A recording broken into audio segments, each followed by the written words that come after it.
Jean était l'un des disciples que Jésus aimait le plus.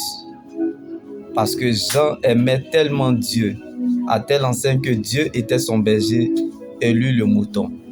Jean même dormait sur la poitrine de Jésus. Jean a été victime d'injustice, mais ses cris étaient des louanges à Dieu. Voyant qu'ils ne gagnaient rien, mais leur haine abusive augmentait. Ils ont donc jeté Jean dans de l'huile bouillante. Jean a été brûlé vif dans de l'huile. Mais sur lui, l'huile a été versée. C'est ce qui les a trahis. Ils ne savaient pas que la terre appartenait à Dieu. Si Abednego, Shadrach, Meshach ont survécu dans la fournaise de feu ardent parce que Jésus était dans les fournaises, c'est que la prophétie d'une personne est pour toi. Comme Jean est sorti victorieux malgré qu'il a été jeté dans l'huile bouillante. Quelque chose qui devrait te tuer peut parler en ta faveur à cause de l'atmosphère de l'alliance. Tu sortiras vainqueur là où personne n'a survécu.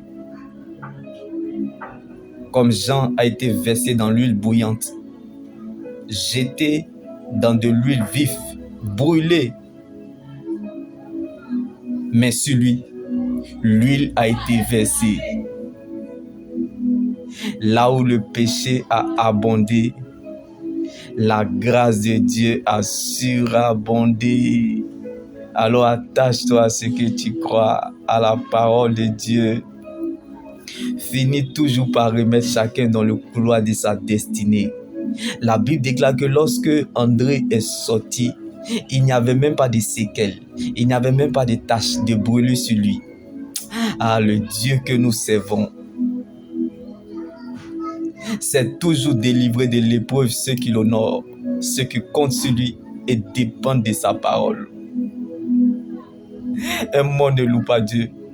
L'Éternel te veut vivant comme Jean.